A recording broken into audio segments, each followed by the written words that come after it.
donde el paciente tiene sensación, hormigueos, alucinaciones, zumbidos, olor desagradable. Si se afecta la ínsula, va a haber crisis autonómicas, y si afecta el lóbulo temporal, hemos visto problemas psíquicos, ¿no? Esto ya lo hemos visto. Las crisis convulsivas pueden ser tónicas y puede haber crisis no convulsivas. Por tanto, puede haber estatus epiléptico convulsivo y estatus epiléptico no convulsivo. Entonces, de acuerdo a la presentación, sabemos que es más frecuente en niños la ausencia y la mioclonía de 15 a 25 años. Y en la edad, a cualquier edad, tónico-clónico generalizadas. La parcial simple o focal simple es cuando aparece una crisis cortical, generalmente en el lóbulo parietal. Y la parcial compleja en adultos, cuando aparece una crisis en el lóbulo temporal. Vemos el electroencefalograma, habíamos visto videos de descarga. Este es un electroencefalograma patológico, donde observamos desorganización y presencia de unas puntas bien marcadas y después unas ondas lentas que me indican que una crisis es generalizada. Cuando en el electroencefalograma yo veo esta actividad solo en un lado, estoy hablando de una crisis focal. Y puedo decir focal frontal, focal temporal, focal occipital, etc. Vemos acá unas puntas y ondas lentas que luego se vuelven normales y aparecen nuevamente puntas, ondas lentas. Esto se llama supresión. Vuelve a aparecer puntas, ondas lentas, supresión, etc. Y da un estado mioclónico.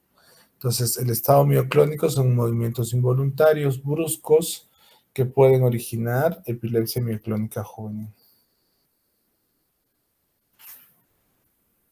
Y el estado de ausencia, habíamos visto niños que se desconectan, y esto incrementa con la hiperventilación, con la fotoestimulación, duran pocos segundos. Tenemos ausencia típica y atípica. Típica cuando inicia bruscamente y cuando termina bruscamente.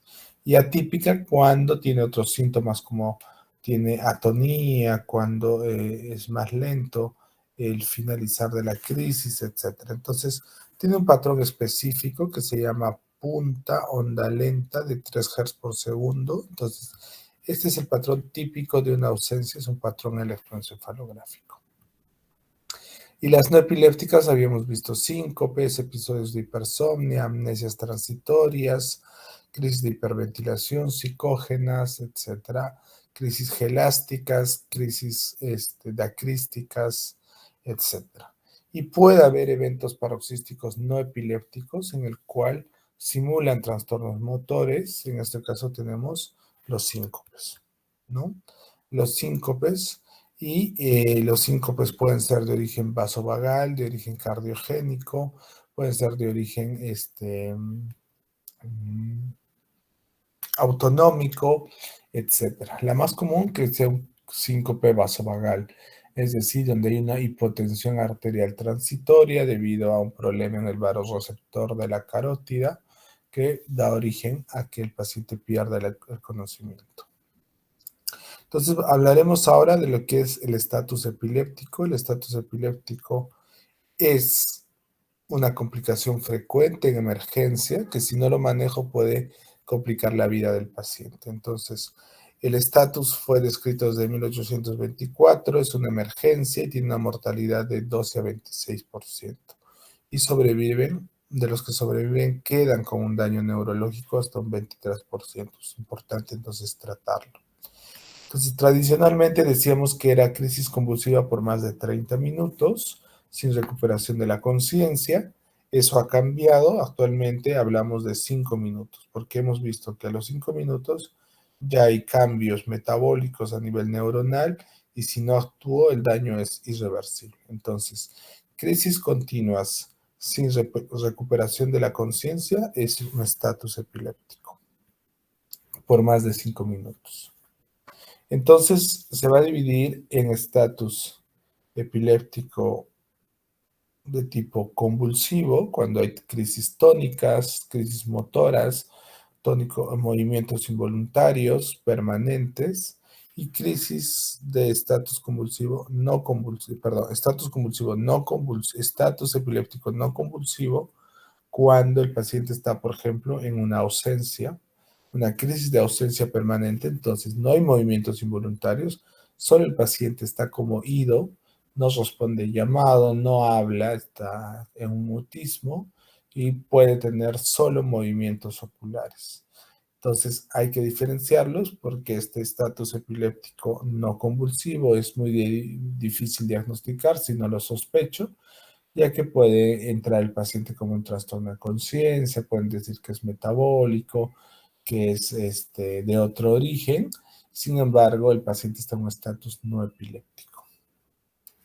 Entonces puede ser de inicio generalizado, como la ausencia, o de inicio parcial y después se generaliza.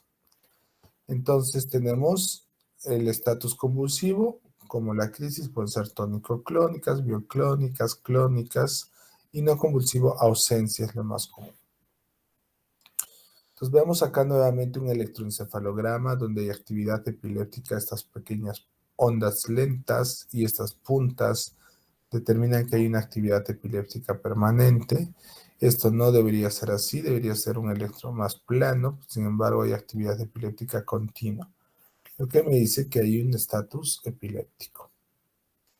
Y este estatus epiléptico de lo que empezó ya con crisis empeora y se generaliza y vemos una descarga marcada, una desorganización por movimiento. Y luego pasa y el electro se normaliza, esto es lo normal, y todavía persisten unas pequeñas ondas, unas puntas, estas puntas son patológicas, son epilépticas, que todavía pasa, pero ya no en todo el trazado, sino de forma parcial, ¿no? El electro se divide en lóbulos frontales, centrales, frontoparietales, occipitales, temporales, etcétera. Y lo dividimos en todo lo que es izquierdo es impar y todo lo que es derecho es par. Entonces, por ejemplo, acá es frontal, F1, F3, esto es izquierdo, un electrodo frontal. Este es frontal derecho, F2, F4. Y este es, por ejemplo, un temporal izquierdo, T5 o 1. Entonces yo digo, hay actividad epiléptica a nivel parietal, a nivel temporal del lado izquierdo.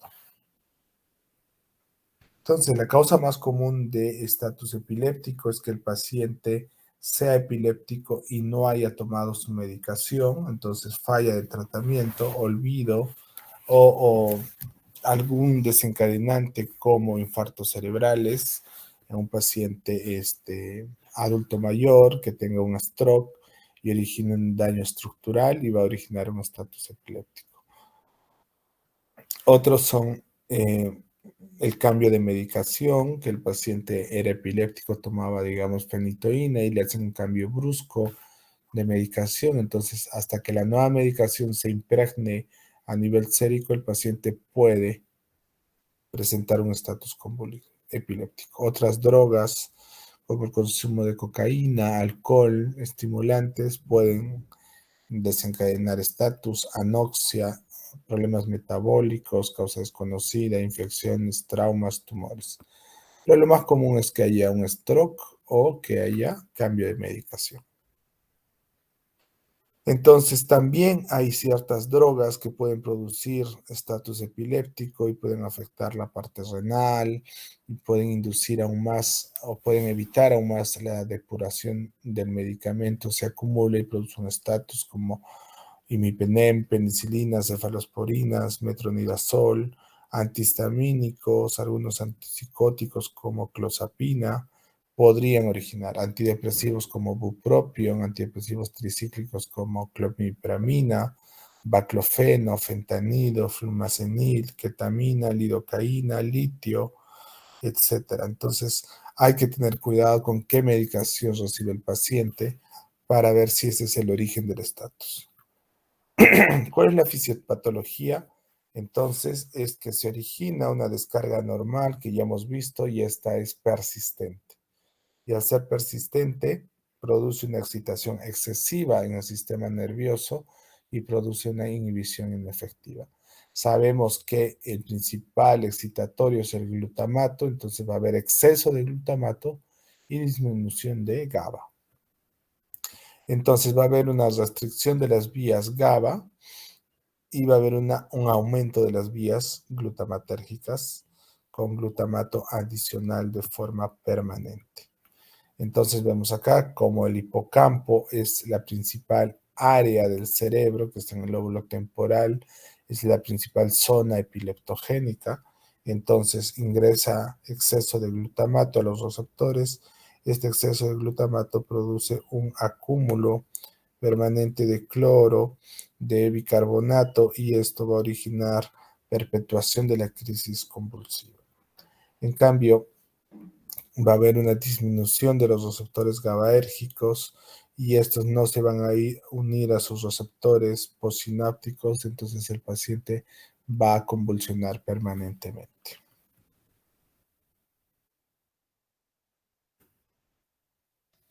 Entonces va a haber distintas fases y etapas del estatus epiléptico.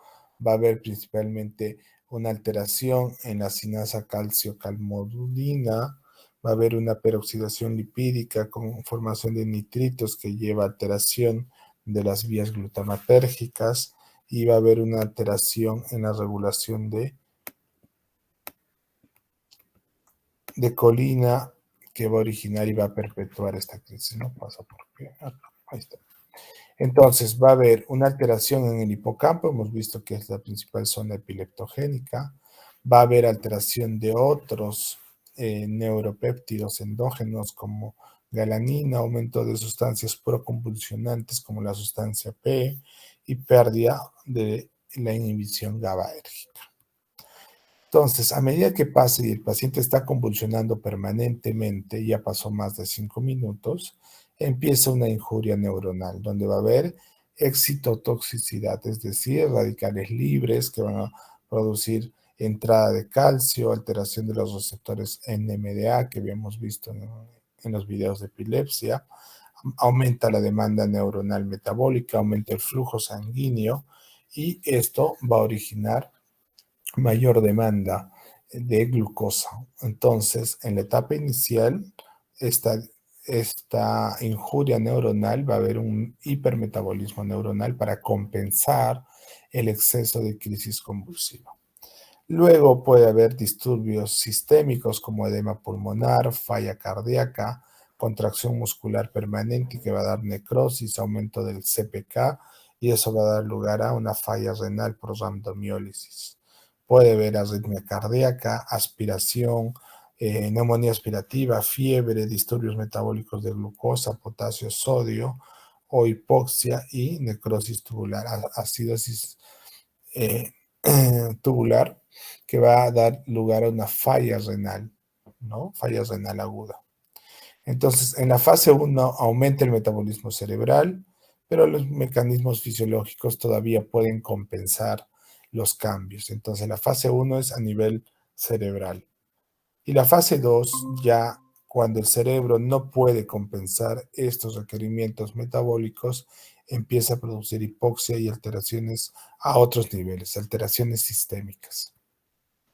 Entonces hemos visto que en la fase 1 aumenta el flujo sanguíneo, aumenta el metabolismo, por tanto aumenta el lactato y aumenta el consumo de glucosa. Entonces el hígado empieza a producir más glucosa para compensar el problema cerebral y se produce hiperglicemia, acidosis láctica. Luego hay cambios cardiovasculares como hipertensión, perdón, aumento de la presión venosa central, liberación de catecolaminas, taquicardias, etcétera, hipersalivación.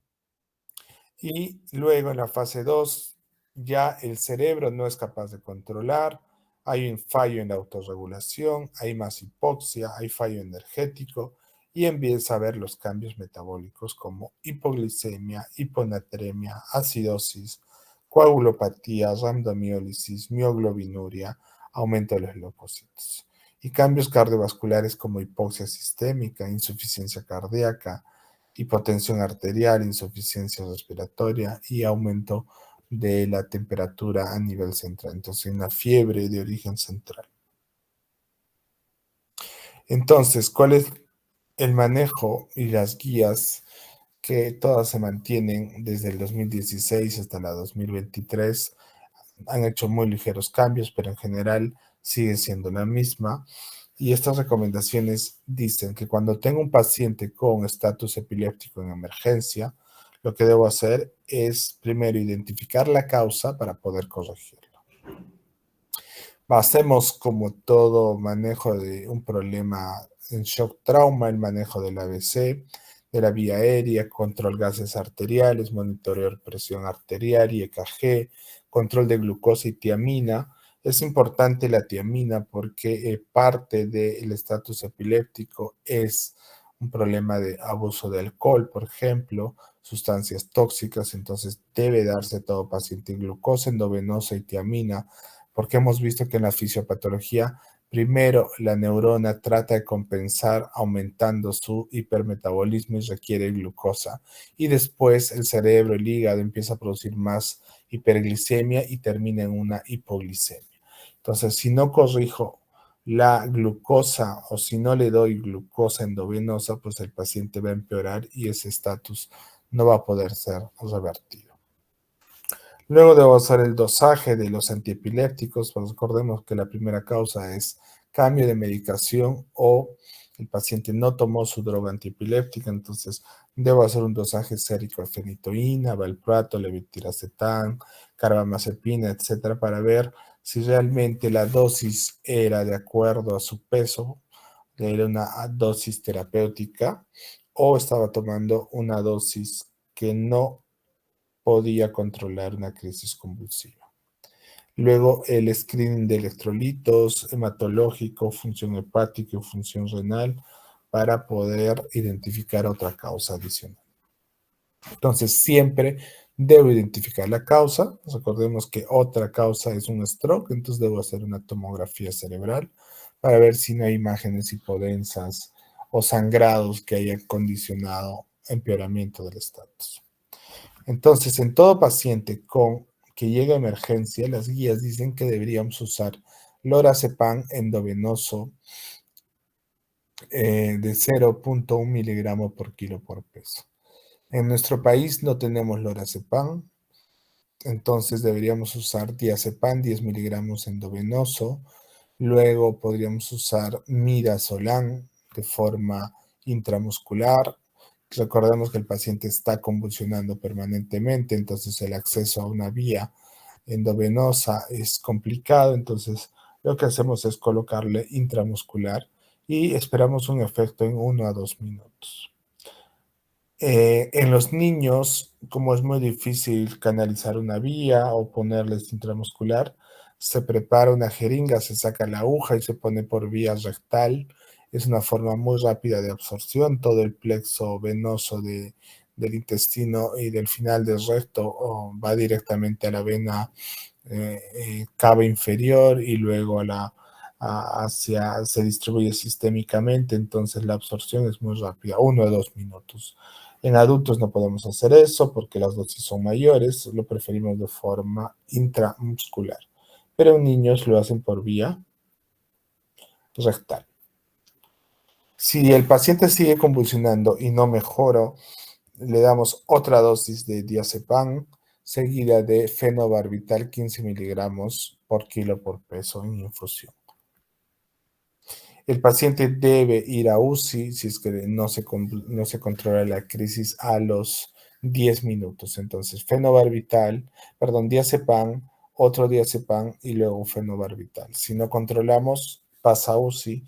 Si no controla en UCI después de 40 minutos de crisis que dura la infusión de fenobarbital, debemos inducir el coma barbitúrico con propofol y otros barbitúricos y se recomienda una monitorización permanente con electroencefalograma para poder determinar si estas ondas están disminuyendo, si el paciente está en un estatus no epiléptico, en fin. Entonces, monitoreo en UCI.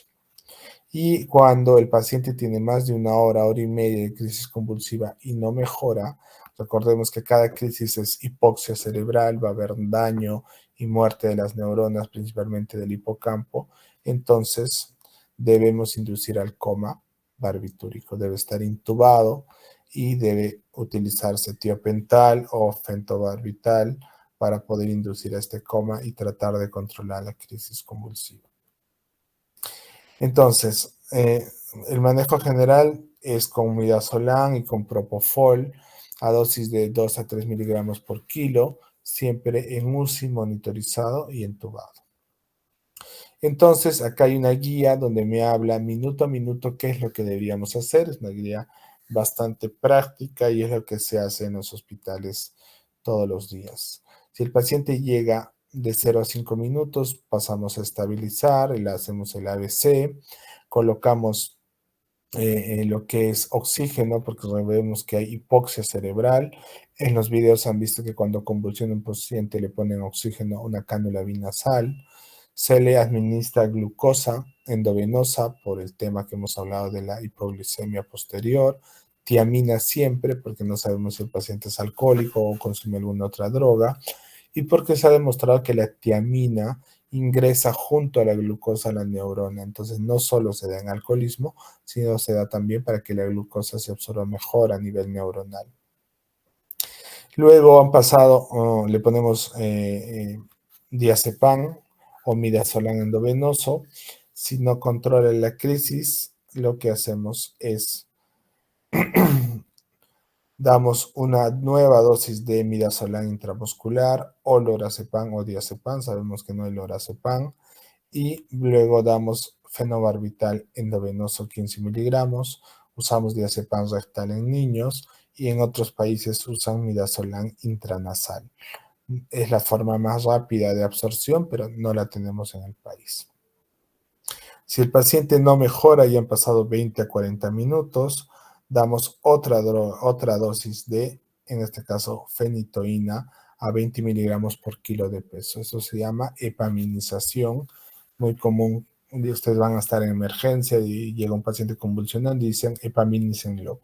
Eso indica que hay que colocarle 10 ampollas de fenitoína endovenoso lento en 30 minutos aproximadamente. Entonces, la guía dice que podríamos usar fenitoína, fosfenoteína, que es un precursor de la fenitoína, tampoco lo tenemos en el país. Se usa este precursor porque la absorción es mucho más rápida, entonces usamos fenitoína, usamos valproato de sodio y usamos levetiracetam. No tenemos valproato endovenoso en el país, tampoco levetiracetam, pero no quiere decir que no lo conozcamos y que está dentro de la guía de manejo. Entonces, la medicación de valproato levetiracetam oral no es la misma, la absorción es más lenta, tiene que ser endovenoso porque estoy en un paciente con estatus convulsivo. ¿Okay? Entonces, no puedo triturar la pastilla y darle por sonda nasogástrica, no, el efecto no es el mismo. Si el paciente no mejora y han pasado 30 a 60 minutos, lo que debo hacer es inducir al coma barbitórico, mandarlo a UCI. Entonces, nuevamente, lorazepam o diazepam o midazolam, luego fenitoína endovenoso o fosfenitoína, una segunda dosis, luego fenobarbital y inducir al coma con anestesia con barbitúricos. Entonces, esa es la escala y la forma de manejar las distintas guías. Algunas guías hablan que en vez de fenitoína, fenobarbital, como la anterior guía, y después otra dosis de fenitoína, y después acá, en vez de fenobarbital, levetiracetam o valproato de sodio. En el país se usa este esquema, diazepam, fenitoína, otra vez fenitoína y luego fenobarbital, ya que fenobarbital es un medicamento controlado y puede producir insuficiencia respiratoria. Entonces, se prefiere dejarlo como tercera línea y luego antes de pasar al coma barbitúrico. Entonces, en todas las emergencias dice epaminicen al paciente, no mejora, vuelven a otra dosis de fenitoína y luego fenobarbital. Entonces, las benzodiazepinas son la mejor opción de cortar una crisis convulsiva porque su mecanismo de acción es bastante rápido, 1 a 2 minutos, y si es que no hay otras complicaciones, pues con una sola dosis de diazepam a veces el paciente se controla y no voy a una dosis de epaminización o de fenitoína. Entonces no hay diferencia en cuanto a eficacia entre una y otra, por tanto podríamos usar cualquiera de las tres. Se prefiere fosfenitoína por mayor tolerabilidad, pero no hay en el país porque es una prodroga y la absorción es mejor. Y el valproato de sodio es similar a fenitoína o al levetiracetam, que podríamos usarlo, tampoco en el país, pero son las guías las recomiendo. ¿Ok? Entonces, cuando tengan un paciente con esas características, ya saben cómo actuar. Siempre el ABC, primero